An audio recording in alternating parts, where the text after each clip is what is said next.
Visa istorija baigėsi Kaune.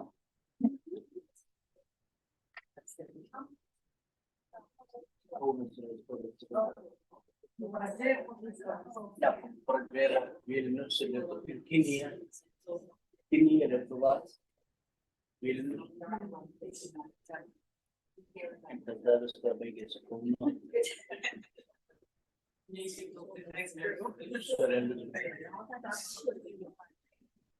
Viskas baigėsi Kaune.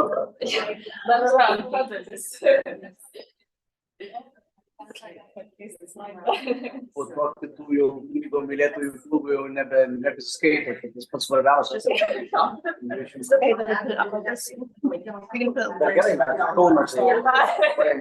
Labai teisinga.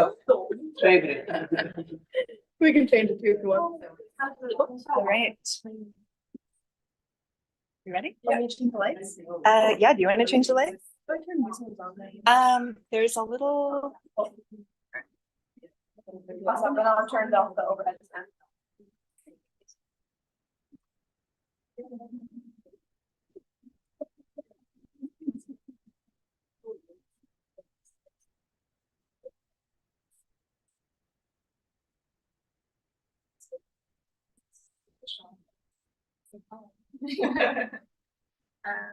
We're just going to turn down the lights so that we can see the presentation.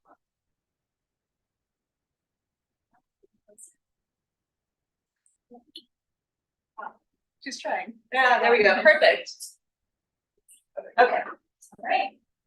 Welcome everyone to Center for Book Arts. My name is Karina Reynolds. I'm the executive director here. Out of everyone in the room, who's here for their first time? I love that. Well, welcome. To give you just a brief overview of what we do here. Center for Book Arts is the world's first and leading organization dedicated to the art of the book. We have exhibitions, artist residencies, we host classes on how to do bookbinding, printing, and so many other things artist book related. And in addition to that, we can even do so much more, like host visiting scholars. So tonight is very special because we get to hear from somebody that we haven't heard from before. And it's just absolutely wonderful to welcome Viktorija, all the way from Lithuania. We were introduced by a gentleman in the back of the room, Arthur Simonov. Thank you. And when he said, I know someone who's coming to New York, who knows about Lithuanian artist books, I thought, oh my gosh, our opportunity is here. So I just want to thank you for, number one, doing the research that you have been doing back home, and also for offering to share everything that you've discovered and even more than you know that we don't. So welcome to the Center for Book Arts, and welcome to all of you.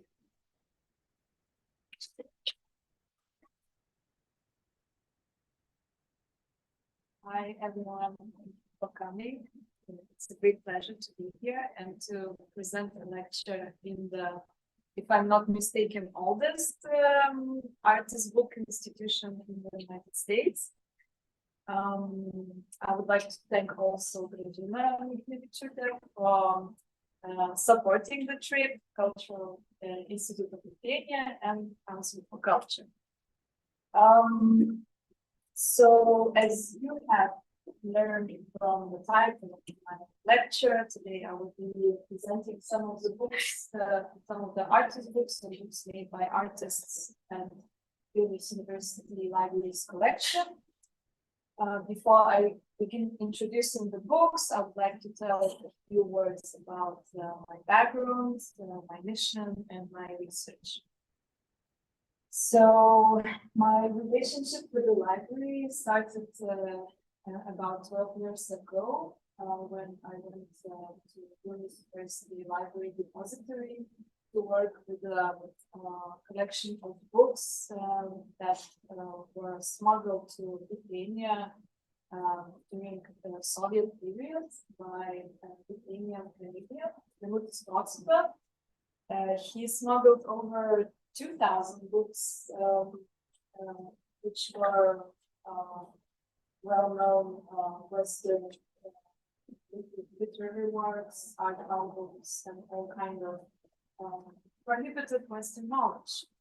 And so my research resulted in this artist book that was made in the form of a book catalog, where I selected specific books connected to Genutis Procuta life and knowledge map. And I also wanted to gather some of the dedications that he was giving in the front pages of the books. And in a way, the book became kind of his life story. Those very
shows the development of the art of the book and the way the book became democratized. So it's divided into periods, before Second World War and after Second World War. In this timeline, I wanted to trace and show how the book passed from the sphere of closed, alive milieu of book lovers and bibliophiles to the one of individual creation that is available to a common reader and to an artist as a creation. At the same time, I placed the creation of books in Lithuania in the context of political changes that took in our country, the trends that were prevalent in the world's art and culture, and the progress in printing and art techniques. So I guess it's worth mentioning what were those historical moments that informed Lithuanian history, but also book art history.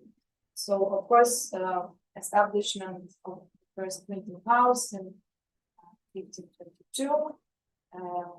A little later, in Sigismundus Augustus brought Renaissance culture to Lithuania.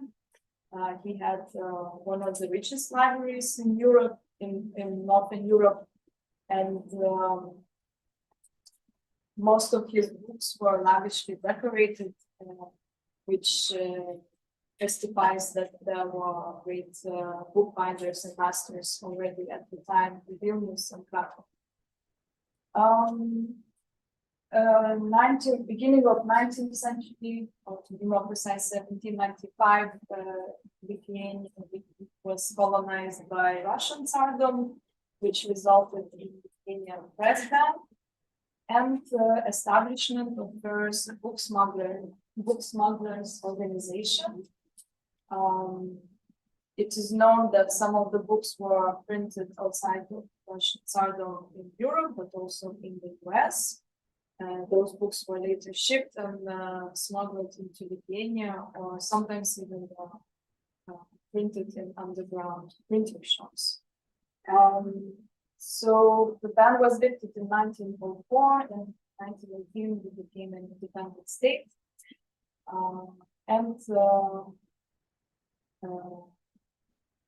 Major events took place before Second World War and after Second World War, and in the when Lithuania became independent again in 1991. As my research on artist books is being carried out at my workplace, I also want to highlight the importance of the role of Vilnius University Library, which is one of the oldest academic libraries in Lithuania and the Baltic countries. How Vilnius University Library preserved and safeguarded the collection of graphic art and made an impact on the development of artist book during the Soviet occupation and after regaining independence.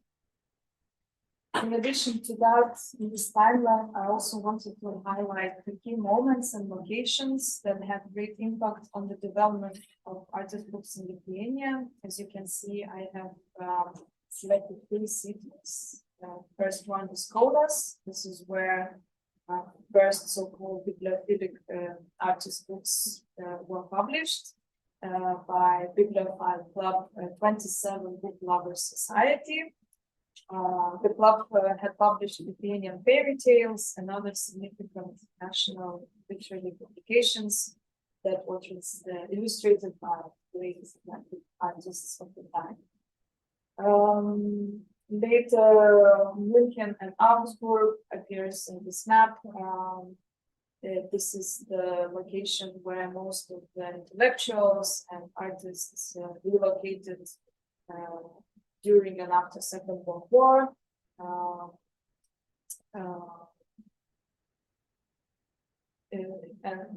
In Augsburg and Munich, Lithuanian centers for culture were established, and about 40 books were published over the period from 1946 to 1949. Later, Vilnius appears in the map when the state publishing house of fiction started publishing first art albums and catalogs of artist works, as well as in 1969, my workplace started. The graphic arts cabinet was established in Vilnius University Library. And this is when Vilnius University Library started collecting contemporary graphic arts. In 1973, Lithuanian graphic artist Žygimantas Mikšys, who lived in Paris, started donating his artworks, graphic artworks, and as well works of his friends from his Parisian area. And this is where Western art was being, what you could say, smuggled into the Soviet Lithuania, and this had also a great impact on Lithuanian artists living in Soviet Lithuania. So the works of Žygimantas Mikšys impacted such artists as Vincas and Saulė Kisarauskaitė, and my former colleague and artist Linas Jablonskis' work. And again, Vilnius appears in the map when first artist book exhibition took place in Art Gallery in 1991. And this is also, I think, one of the first artist book exhibition in Baltic states. So moving towards the books, the artist books that I have found in the library holdings and selected for this lecture are grouped according to technique and artistic tools that were employed by the artists. My story will not follow chronological narrative. Also, some of the earlier books that I have selected for this presentation were not made solely by artists, but also by researchers and educators and other active figures in culture, who created originally bound manuscripts, diaries, and scrapbooks. It might be said that such books should not be attributed to the genre of artist books, but I believe that the definition of artist book shouldn't be as strict as, let's say, bibliophile. Therefore, I included as many books as I could think of as an artist. So, a hymn about the passion of the Lord Jesus and other gifts. This manuscript book was created by Vilnius University, a Catholic bishop, writer, educator, and democratic movement activist, who was also a book smuggler. This hymnal consists of 18 hymns, original translated or based on hymns written by other authors, and it was richly illustrated by Motiejus Valančius himself. So, as I mentioned before, 19th century, most of the Lithuania was incorporated into Russian Empire, which resulted in Lithuanian press ban and triggered the appearance of book smugglers movement, as well as national democratic movements of Lithuanians seeking to identify the main features of Lithuanian culture. This is also a time when first ethnographic researches were being carried out, and I think this book very well represents the mix and the spirit of the time, as it collects religious texts, but also, as we can see, it is lavishly decorated with folk art elements and fantastic buying of I could say syncretic Lithuanian culture. And it's, as you may know, Lithuania was the last country to be baptized. So even if we were Christian, we still retain some of the other elements, the magical elements of nature. I also thought that when Motiejus Valančius was making this book, which he supposedly created to his nephew, I thought that he could have seen Gothic Illuminati manuscripts and also decorated them decorates text, but also illustrations themselves stand out as some artists. Another book, illustrations by Vincas Kisarauskas. So this book is a series of illustrations made by Vincas Kisarauskas from 1970 to 1971. He made them directly on the book, which I think was a dummy book about Esperanto language. Interesting enough, I don't know how the book happened to ended up in his possession, but it is known that Esperanto language was forbidden in Soviet Union, and in 1969 it was the year when first Esperanto learners would actually start official their movement. So first 5 pages contain text, and the rest of the book is blank pages. Therefore, I assume it's a dummy. Motifs and of the drawings are most often associated with distorted human figures that are inserted into angular labyrinth and bizarre machines.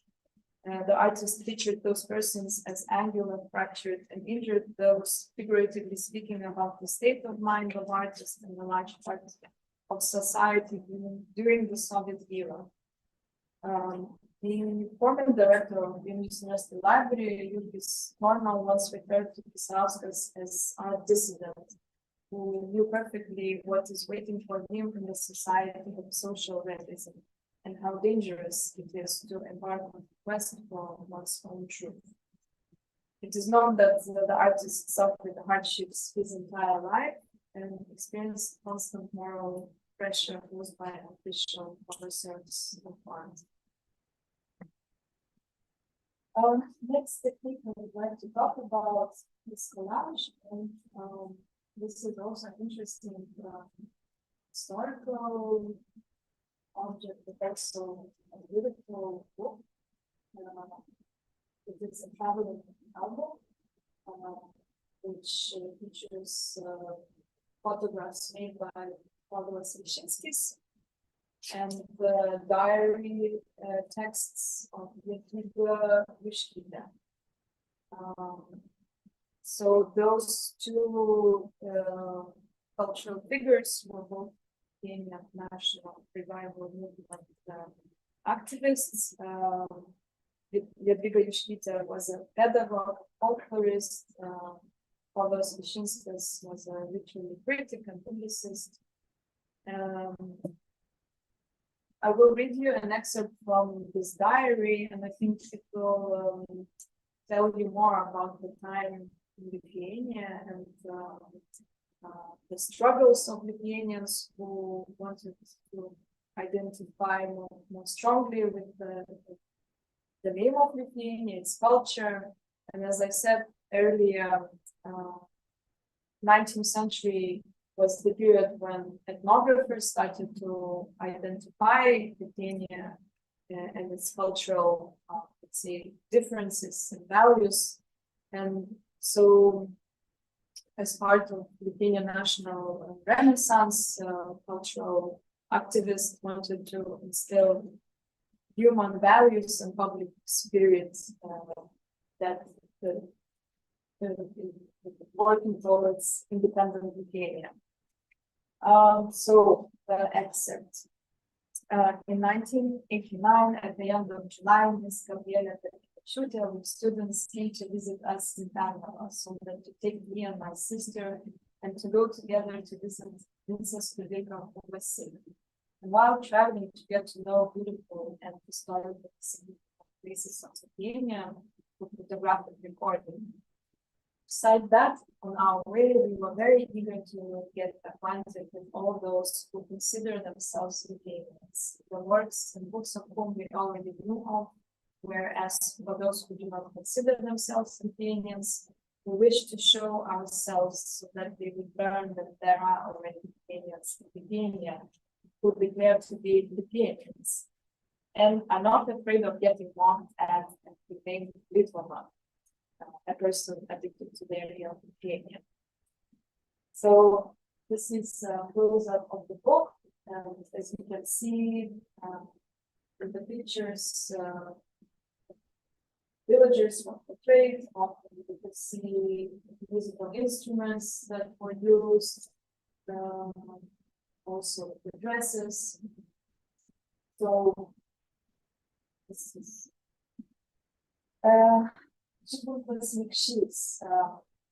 I have mentioned his name before. He was a Lithuanian graphic artist living in Paris. He emigrated or left Lithuania during the Second World War. As a war refugee, he settled at this displaced persons camp.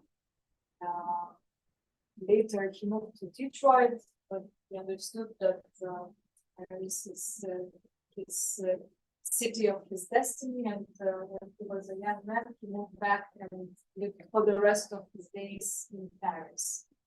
So we have a huge collection of his works. There are over 50 artist books that he has created and that we have in our collection. There are perhaps even more of them in his apartment in Paris. Still, his books could be divided in several types. So first of all, it was manuscripts and collages about Venice. He was in love with the city and went there several times. Each time he would go to Venice, he would write very precise diaries. When he would go back to Paris, he would rewrite them, rework with collages, and found little memorabilia from Venice and make a kind of this memory maps from Venice. In general, Mikšys used collage technique to record his thoughts, events of life, to tell a story about himself and his environment. So this way, he also created a kind of fanzines of his friends' artists' work. So he would make a kind of collages, including exhibition invitations, letters, sketches of artworks that was sent to him by his friends. And he would gather everything in one beautiful artist books. He also created a lot of diaries, calendars that didn't really look like diaries or calendars, but rather as an artist book. So we can see, for example, this book with the red cover. He made this book when he was changing his apartments. From the pictures that we have, archival pictures that we have of Žygimantas Mikšys, you could tell that the apartment was really crowded with books, artworks. He would leave only narrow passages to go from one room to the other. And this book was made to register what kind of books and possessions we have. So he just specified things. So one of the books, The Story of One War, it's a sketchbook with final etchings glued in. So the book starts with his sketches that he envisioned for the war, and the final pages included the final output etching. Manuscript texts and collages about Venice. He was making those between 1973 and 1988. This is how covers look like. It is interesting to see the evolution of typesetting, like how he was rewriting his manuscripts. So first he would start with handwritten manuscript, then he would xerocopy it, glue it in another book, typeset with a typewriter. Then in the late 80s, he would already use computer graphics to create his manuscripts. This is one of the fanzines, a book about Jonas Mekas, who he befriended while at the displaced persons camp. They didn't meet many times, as Žygimantas Mikšys recalls, but they knew of each other and of each other's work. So this book contains insertions about events at the Anthology Film Archives and other events that took place in New York, organized by Jonas Mekas. So it's a compilation of newspaper cutouts, exhibition invitations, his personal notes. There are also, in the same book, there are some of the newspaper cutouts are about other artists living in the US, such as Alexandra Kashuba, Vytautas Lukonas, I think, and some others. This book by Linas Jablonskas. Linas Jablonskas was my former colleague, and he was the one who I took over the job title of job. He worked at the Graphic Arts Cabinet for 46 years. He started creating with Žygimantas Mikšys. He befriended him, so he started to work in late 70s or early 80s, I believe. And when he discovered the archive of Žygimantas Mikšys, he was really fascinated, and he wrote him a letter to which Žygimantas responded with invitation to visit Paris and to stay in his house, which he did. And this is where he started to do art. And I think this book is one of the first artist books that he created. As Linas defines it himself, it's a mere this book is a mere coincidence. So the book contains 0 copies of images that he was attracted to, also newspaper cutouts. The book itself was binded by Ferdinandas Saladžius. He's one of the finest bookbinders in Lithuania. He's the one who founded Bookbinders Guild in Vilnius. So this is the book. Another book by Linas was made on occasion of looking for Mr. Fluxus in the footsteps of George Mačiulis exhibition that took place in Art in General in New York in 2001. So Linas used Fluxus art catalog that was dedicated to the 30th anniversary of Fluxus and was published in 1992. Jablonskis has transferred the book with the help of the cuttings from fashion journals. He placed those cuttings freely inside the book, so the viewer could actually make their own collage of those cutouts. So probably visually not very bright book. I think it was all printed in black and white. Suddenly became very animated with those 90s fashion cutouts and other advertisements. Book of artist appearance. Vincas Kisarauskas, the name I have mentioned earlier. This is illustrated book of Anabasa poems written by Saint Jean Baptiste, French poet, diplomat, winner of the Nobel Prize for Literature. In total, 10 copies were created. They were all bound by Vilnius University Library. And I think also Vilnius University Library director encouraged such creation of books. It is also worth it to mention that the Graphic Arts Cabinet worked as a way that it invited artists that were otherwise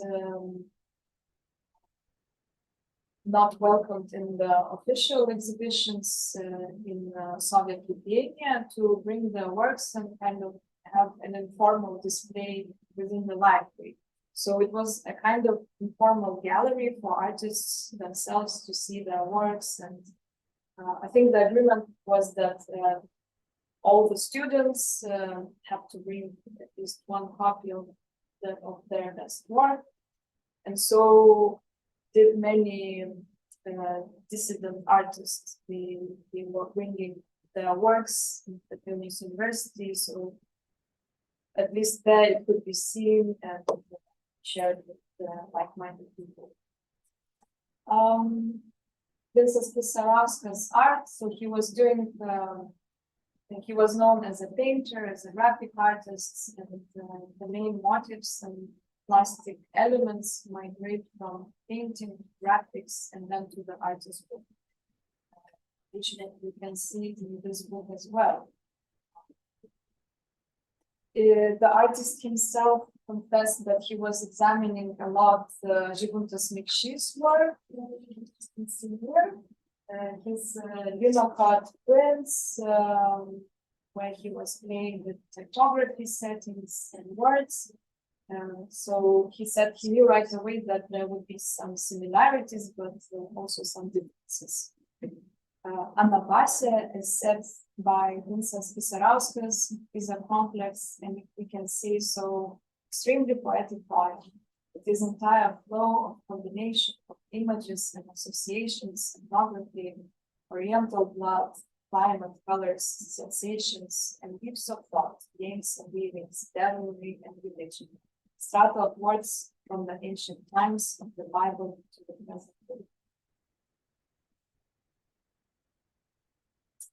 This book is a catalog of artist books. The first artist book exhibition that took place in Art Gallery in 1991. 8 artists participated in this exhibition.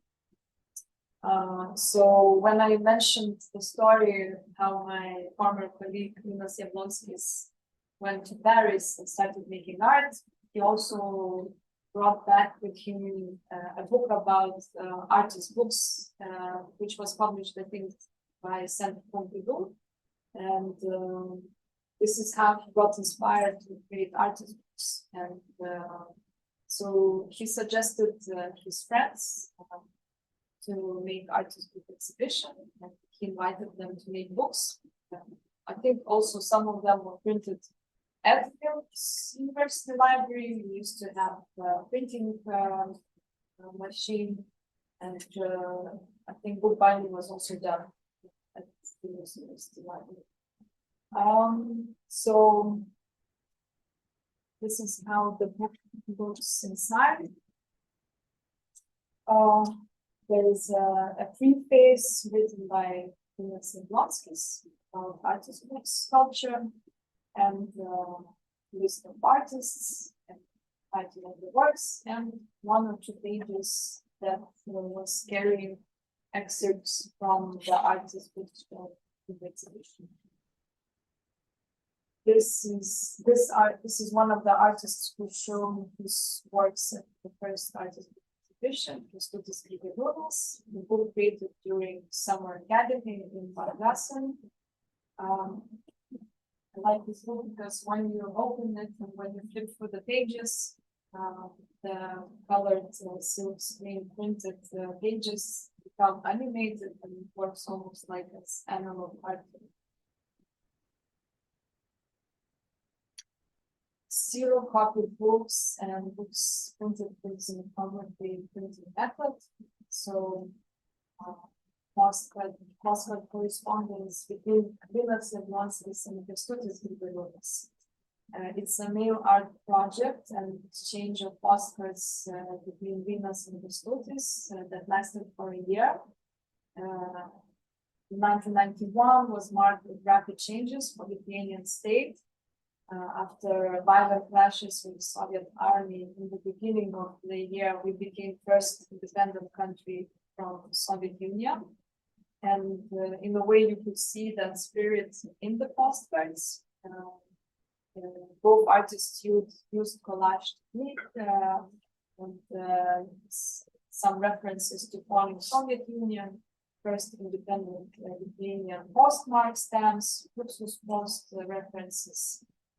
So here, well, it's not very visible, but in this image you could see the first Lithuanian postcard, right? And some few small stamp marks. So the book starts with Vilnius University's postcards, and it ends with Kęstutis Grigaliūnas postcards sent to Vilnius. Another book made using xenography technique, Vilnius Notebook #1. It was made by contemporary artist, sculptor Mindaugas Navakas. Mindaugas Navakas is famous for creating big-scale sculptures.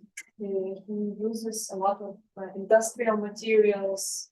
Sometimes he would take huge metal pieces from former colhouse structures and turn them into beautiful public sculptures. In this book, he was taking a walk around the city and taking pictures in 1981 and 1985. He took pictures of famous Lithuanian buildings. For example, here you can see an opera house, and he would transform those buildings with his imaginary sculptures standing above or connecting to those buildings. The book was also exhibited in the first artist exhibition in Vilnius, 1991. The book cover is made from plastic, and the title page is silk screened on the thin industrial paper. And it is for the binding he used metal screws. Offset press. So this book is one of the first so-called bibliophile artist books published in Lithuania. It is a famous Lithuanian fairy tale, actually the Queen of the Sea Serpents. The book was published in 1924. Illustrations were made by Kazys Šimonis. And interesting fact, although the book was published in 1924, it didn't reach Lithuanian reader until 1931, because it took some time for publishers to buy out the print run of the printing house. So this is how the cover looked like. Those books at the time were called image books. And here we can see that the image and the text, they take the same kind of space and importance in the layout of the book. So, first bibliophilic artist books published by 27 Book Lovers Society. Here you can see the logo of the society. It was established in 1930s. In Kaunas, which was former temporary capital of Lithuania at the time. Vilnius was occupied by Poland. So Lithuanian, so the 27 Book Lovers Society contributed to foster the culture of Lithuanian book, took care of its aesthetic appearance, promoted reading, contributed considerably to the encouragement of the public, publishers and artists to prepare and publish books of a high artistic value. They operated until 1940s and had to close their society due to Soviet and Nazi occupation. Final fact to mention, why 27 members, why such name? At the time in Lithuania, an alcoholic beverage, Drevis Devyneros, or 3 times 9, was popular. So this is how they came up with number 27, 3 times 9. How the society was established, well, there were a lot of intellectuals who were traveling to Western Europe, and they saw first bibliophile societies in Paris, Germany, and this is how they got inspired to also create such cultural movement in Lithuania. So one of the probably one of the most famous books that was published by the society, a fairy tale, Swan and the Wife of the King. It was published in 1937. It was published for occasion of Lithuania participating for the first time as independent country in Paris World Expo. The book also received the Prix. As you can see, the book looked very modern. Book designers used sans serif font, which was relatively new for the time, and illustrations made by Viktorija Rybakova were made to resemble folk art in quite rough style, but also very nicely complementing the elegance of the sans serif font. The book was really published in 1962 in a smaller format. So basically it was the same design, just without wider page frames that were used in the original design.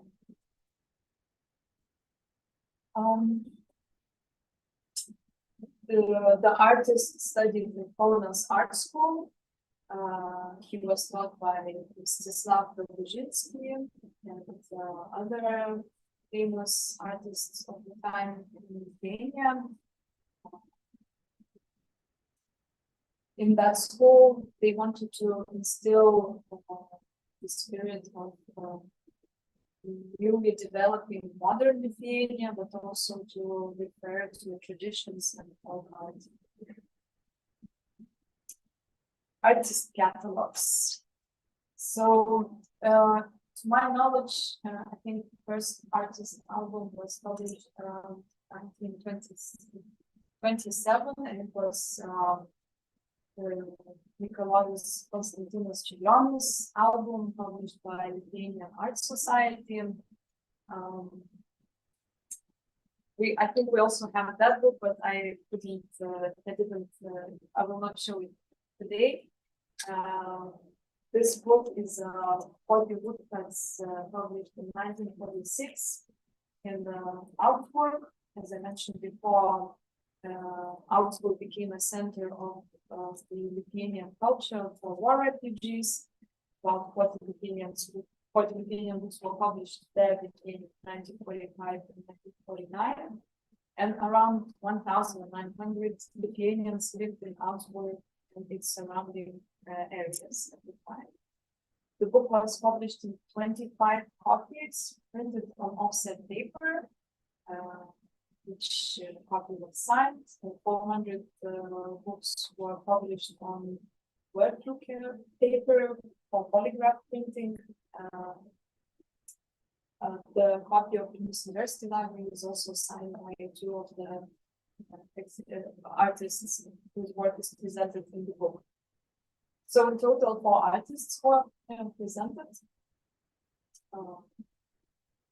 It contains short text written by Lithuanian journalist Paulius Jurkus, and 1 page dedicated to each artist,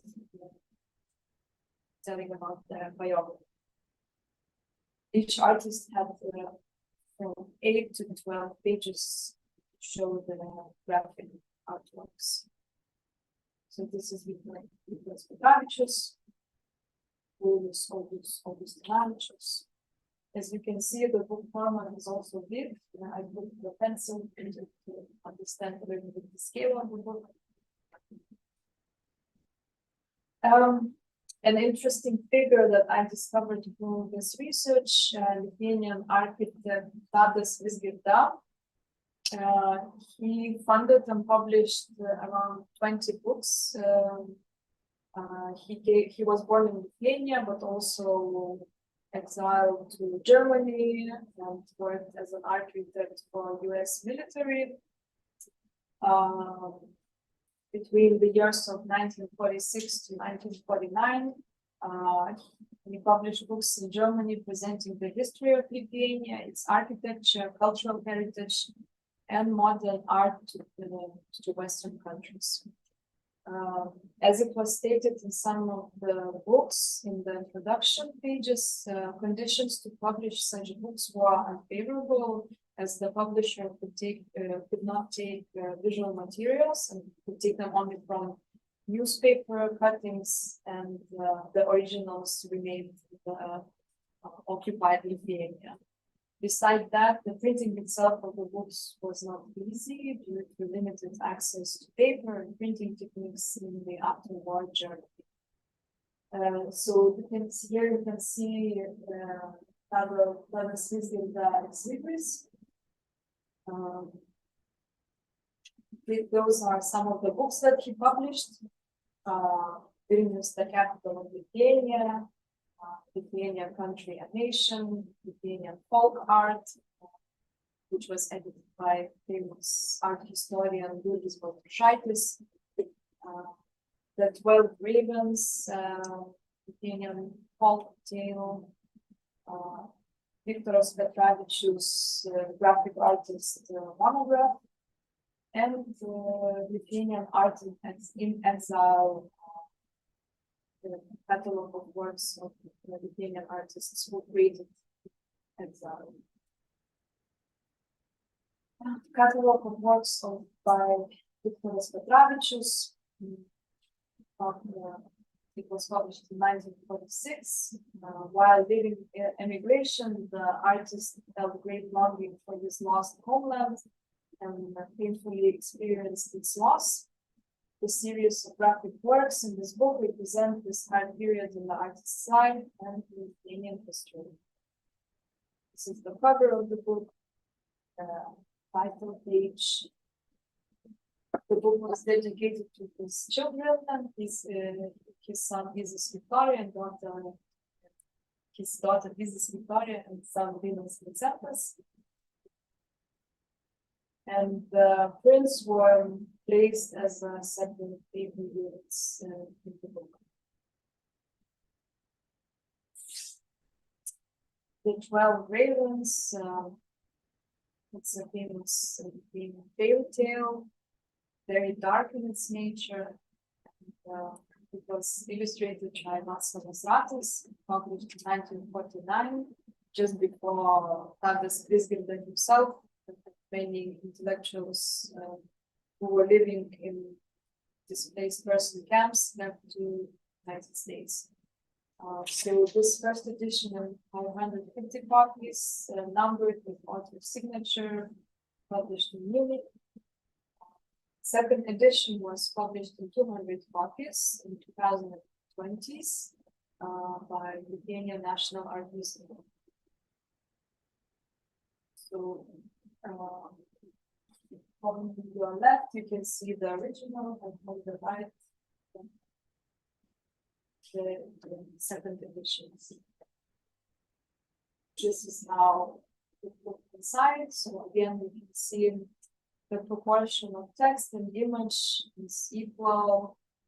So it's one of the also uniting elements. The image and text are in the shape of a square. The images were made using linocut technique. Artists, modernists as book illustrators. So in the Soviet period, the majority of conceptualists could not show publicly their pieces of art, so they switched from painting to graphic arts and especially children's books illustrations. The same happened in Lithuania. The modernization has started in Lithuania in the 60s with the illustrations of children's books. The state publishing house of fiction had published quite many books that were illustrated by famous Lithuanian artists of the 60s and 70s. Later, they started to publish art catalogs. It is worth to mention that former director of Vilnius University Library, he was the chief editor of the state publishing house of fiction before becoming director of Vilnius University Library.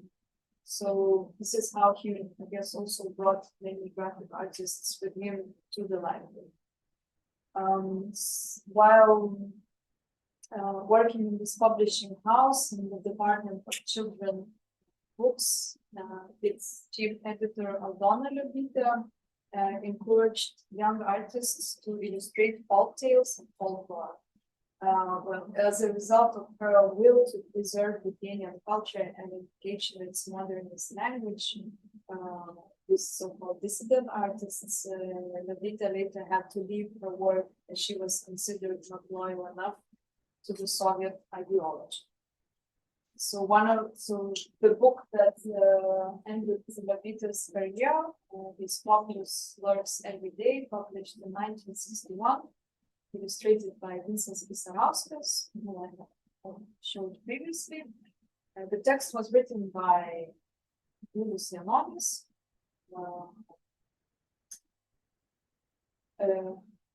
So in total, 15,000 copies were published, and it was printed in Kaunas. And as the head of art publications editorial office of Vaga wrote, remembering how events unraveled, what impression those works made on her, I will read an excerpt from her interview. I remember Vincas Kisarauskas brought a bunch of his monotypes, namely ancient Lithuanian gods of the earth, to the children and youth editorial office. We from other offices went to see them, looked through and wondered. We have never seen such art before. Peculiar form, static, constructed, stylized images of gods, as if constructed from mossy wooden boards of stones, printed with thick paint directly on the pages of newspapers. We could buy them for a symbolic price, but only few people dared to acquire them. It was still very unusual. Soon Populus himself made a really devilish joke. He helped to kick the patron himself out of the book publishing house. So, as you can see, like the illustrations were very unusual for the time. Abstract art and avant-garde expressionism was not permitted in Soviet Union. The authorities wanted artists to create social realism and create so-called reality. For that reason, the book was not accepted by official government, but still it was printed, and up to this day, I guess many copies that remained.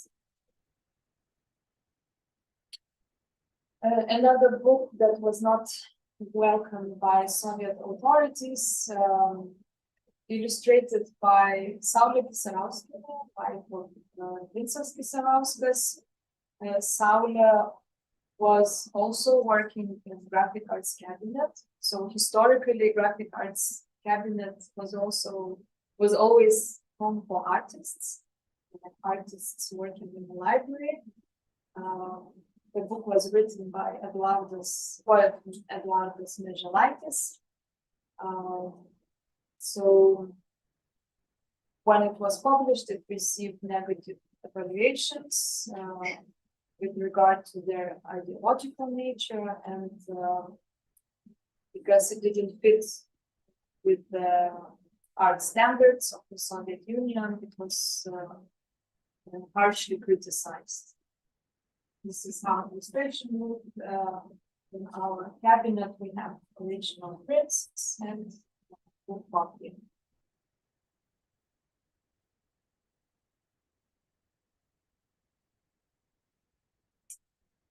So the last section of lecture I wanted to speak a little about artists who write. So Jonas Mekas, in United States, mostly known as avant-garde filmmaker, but in Lithuania he became popular first as a writer and poet. He started to write while living in Germany. He left Lithuania during Second World War and also lived in displaced persons camp. He published his first books together with his brother,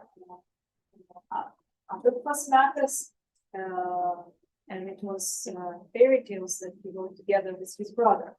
So the first book was published in 1946, Wiesbaden, Trys broliai, which translated means three brothers.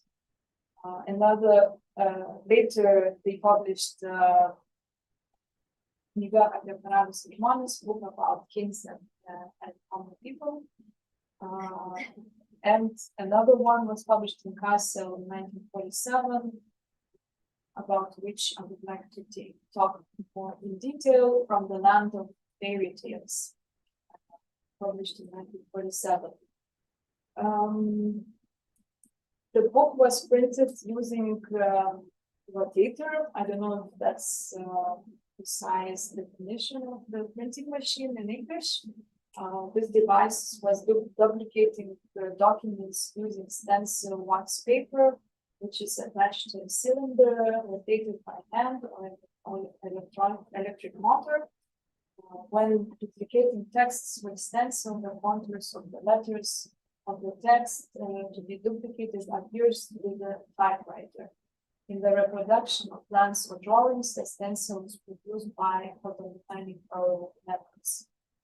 The ink is supplied to the surface of the cylinder and falls onto the paper with the slits of the stencil.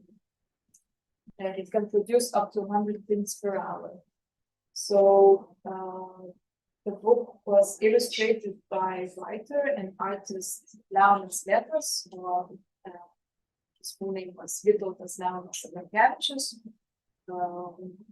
I really love his illustrations.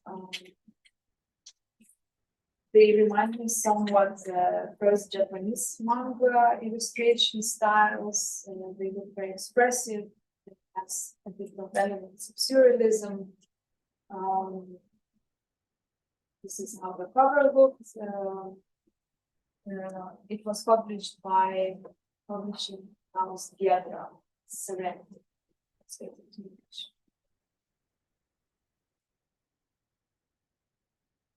Another page. Another book. It's the first famous poem by Jonas Mekas, Semeniškių Kūdybės, Ideals of Semeniškės. This book, those poems were reprinted many times. I don't even know how many editions were printed later. But the poem is famous because this is when Jonas Mekas started to write individually, and he said he was reading a lot of Lithuanian literature at the time while being in Germany, especially modern Lithuanian language reader Jablonskis. And so he was thinking a lot about his homeland, and as he writes himself, I wrote the first Ideals in Kassel, Germany in 1947. It was too heartbreaking. I went through Kassel fields and saw only fields of Semeniškės. I wished to write only about Semeniškės, substantial things, not poetry. I was 25 or something. Leonas Lietas and Abrakevičius illustrated them and we published them. Antanas Giedraitis printed them during the nighttime, tied with a shapilota. Printed for Peace in Heaven now, written by Jonas Mekas in 1987. So again, illustrations were made by Leonas Lietas, and this is how the book looks inside.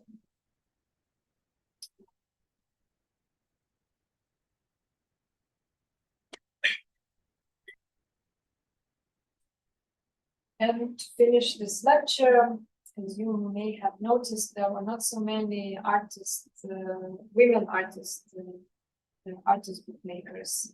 So I also wanted to discover more of women artists, and I came across Aldona Gustas, who is not very well known in Lithuania because she left Lithuania quite early as a child during the Second World War. She settled in West Berlin. Aldona was a writer and a painter. Together with others, she helped found the group Berlin Painters and Poets and compiled anthologies and catalogs of the same title. And she has illustrated her own books, created paintings and pieces of graphical art. Aldona visited Lithuania several times, and I think there was also 2 exhibitions in Lithuania. One took place in Kaunas, Čiurlionis Art Museum. This book was published by Eremita Press. It's a small publishing house which existed in Düsseldorf from 1949 to 2010.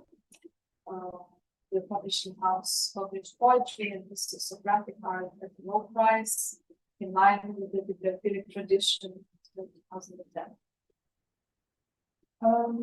In total, there are 7 original offset lithographs on cut pages of the book. Such faults appear as a natural product of the bibliographic format, and pages are left uncut for the pleasure of the reader.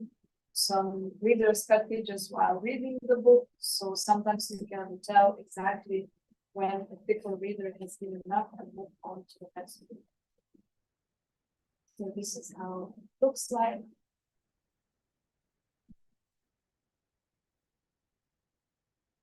And that's the end of the presentation.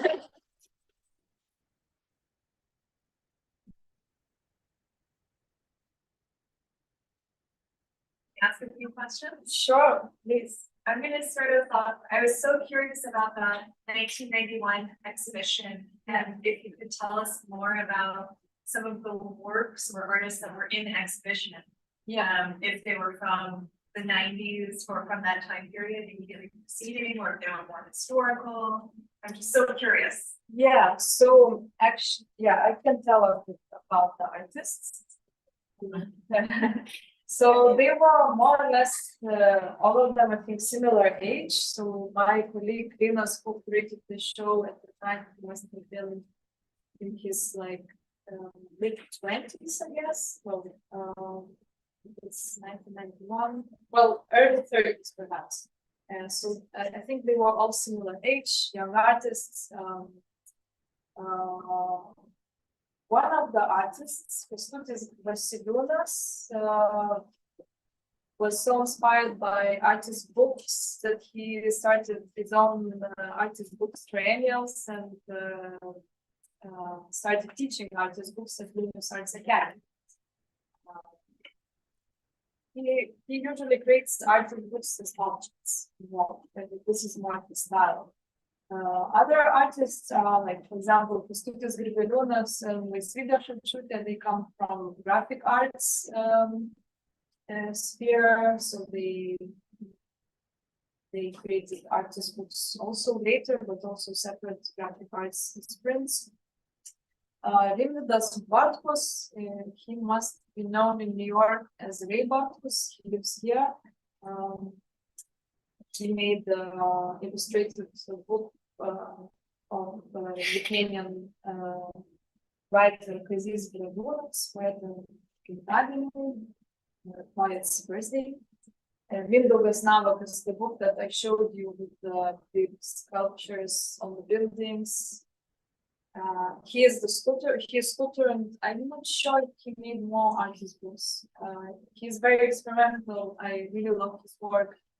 He has a huge studio in Jerusalem area, and it's a known area for Lithuanian modernists, dissident artists of the time. There is also a sculpture park there, very beautiful place. And Vilnius is my colleague, and also Alexis Andriuškevičius. So he was interesting because he was, I guess, the closest to kind of books artists. He created books in a very minimal style, always playing with language and images. He was also playing with the idea of copying things. Sadly, I didn't show some of his works here, but we also have his books in graphic arts cabinet. And that's probably it. Question about this. Yeah. I know that when he started the series of triennales, he actually asked people from abroad to donate work. Or this didn't get much money. I don't think he does that anymore, but has that collection gone to the university or where is that? Or I have no idea. Actually, I'm not so aware of Kęstutis Grigaliūnas' work. It's recently that I discovered him, and so I never saw also any of his trainings, because I think usually it takes place in arts academies and not always. Yeah, I go there, but I don't know how he does it now, and if where collections being kept. I would assume maybe in arts academy. it's like that there must be a collection somewhere. Yeah. Yeah. I will ask my colleagues in arts academy. Yes. I apologize, I'm not super familiar with the history of Lithuania, nor am I familiar with like arts books. So I apologize if this is like an ill-informed question. But I'm curious if there's something about the genre or the medium of arts books, in particular with like smuggling during the Russian Empire or the Soviet Union, and in particular with like that specific medium in terms of developing ideas of resistance, ideas of, I think you mentioned something really fascinating about like ethnographers coming. Ethnographers coming up with like a particular idea that like is Lithuania or Lithuanianness. Just curious if there's something specific about that genre that you find as a researcher, as a scholar, that has a particular significance in building those kinds of ideas in opposition to, and if there's something about children's books. As you mentioned that like so many of them are children's books, and what it is about that kind of time scale and working at that level that makes it so kind of such a vibrant place for these images and these ideas. Yeah, for sure. Children's books were printed a lot during the Lithuanian press ban. So parents could educate their children Lithuanian language and preserve the language. So I didn't do the research specifically on that, but I believe there are many, and like maybe like some are fairy tales, but some are more like folk tales. It's I don't know how you call it, like myths, myths. But there is also an interesting example during the Soviet times. For example, I know that some of the books were handwritten, so they could not be published officially, but they would be handwritten, and the manuscripts would be copied by other people, and that's how people could read prohibited literature or authors who could not publish officially. So, for example, I know Czesław Miłosz books was printed in this way or published that way. And or sometimes they would, I think also Czesław Miłosz book was printed with the cover of Levin, and when you open like the first pages of this kind of Soviet propaganda, and later inside this Czesław Miłosz book.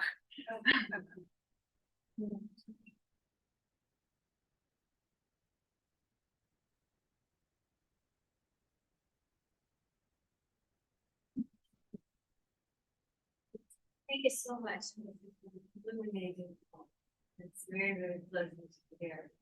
I would like to ask Are you an artist too? You also create artist books? I think that was in the description. Tell us about your art. Yeah, so I showed you one of my books. I started the lecture with the book that I had created while I was doing the research at the Vilnius University Depository. I have created other artist books, and I think it's my favorite medium to create in. What could I tell you? I could show you. So I could show you the video if you want, but I don't know if it will download well.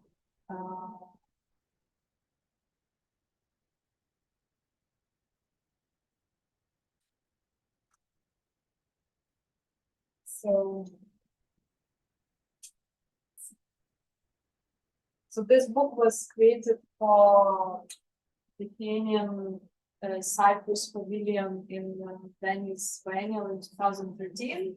And this book tells a story about correspondence between artists and the curator. And it was created, it's a unique book, and it was made to live in video. And it served as an introduction to the exhibition itself. The book has a voiceover, the text written by American. By now he's probably American, but originally born in England. An artist who lives in Berlin, Marcus Lutchens. He is known for hypnotic shows. So he did a kind of hypnosis voiceover. So I don't know how to turn on the sound actually.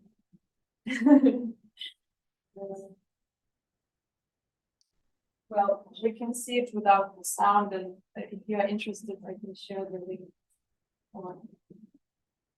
So I created this pattern that has this O, like bigger O and smaller O. That was the title of the exhibition, and I was playing with the idea of 14th century tiles by monks that had this circular shape, and how one of the inventors of Manhattan project, I think it was called the person at atomic bomb, he developed the bomb while through this pattern somehow.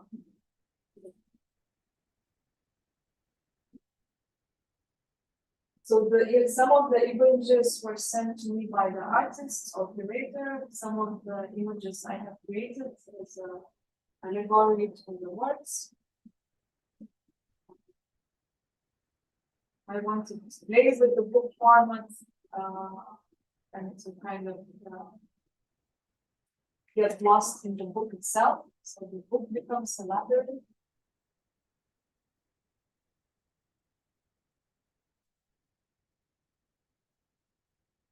So I originally also finished architecture, and I was not trained as an artist, and this was one of my first artworks, I think. And so when the curator asked me to do this book, I really love paper as a construction material. So I thought about different ways to play and construct all and create within this medium. But you need two people to look at this book. Yeah. Well, actually, I never showed original book to the viewer. It was meant to exist only in the video, and the book itself was made as a doll, as a legend that it exists, but you cannot really be seen or touched.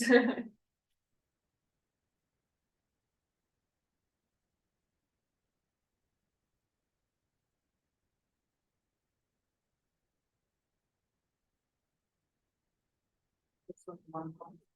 It's on the one part, yeah. It's in my studio.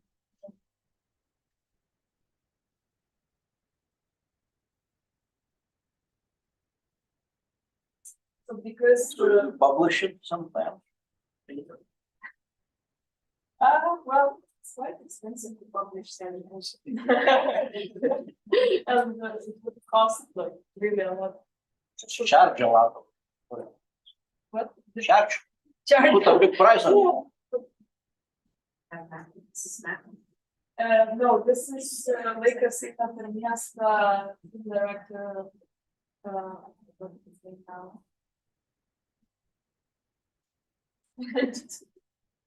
So, yeah, I often work with structures,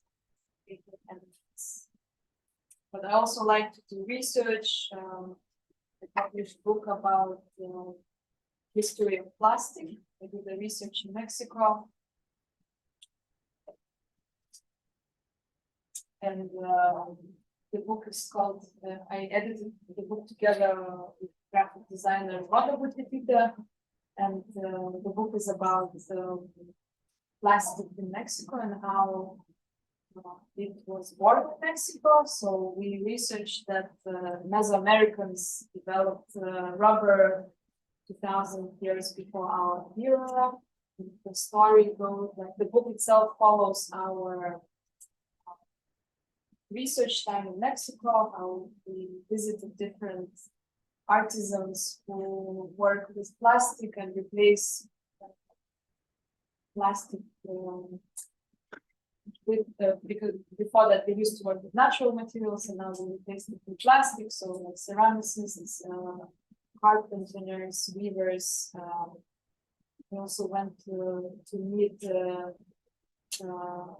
one Mexican sociologist who works with rubbish and communities that live in the city dumps. So he started doing research in early 80s when recycling was not really a subject yet, and he developed some interesting ideas and shared his research. So we shared an interview with him. Then we also made some photo documentation from DIY plastic factory that we visited. There are many like so-called mini family businesses that work around plastic production. So when we visited one of such factories, you could see like the conditions were really poor for employees, and some of the molding machines were made from bicycles and some car engines, and we could never know how it works at all. And they were producing, as you know, like in Mexico, there is a huge problem with water. So they were also producing water bottles. And you could only speculate if it was safe enough with the bottles that we produce. And the whole book is finished with a kind of a ritual with it for the plastic. Because we start with the idea that it came from Earth as a natural material and it ends up in Earth in the shape of plastic glomerate, a new kind of geological formation made of natural sediments and plastic. So that was a more. This book was published by Bongia Books. I don't know if you heard of it's like artist book publisher based in Berlin. But they focus on artists working with Latin American subjects or artists from Latin America. And yeah, other books.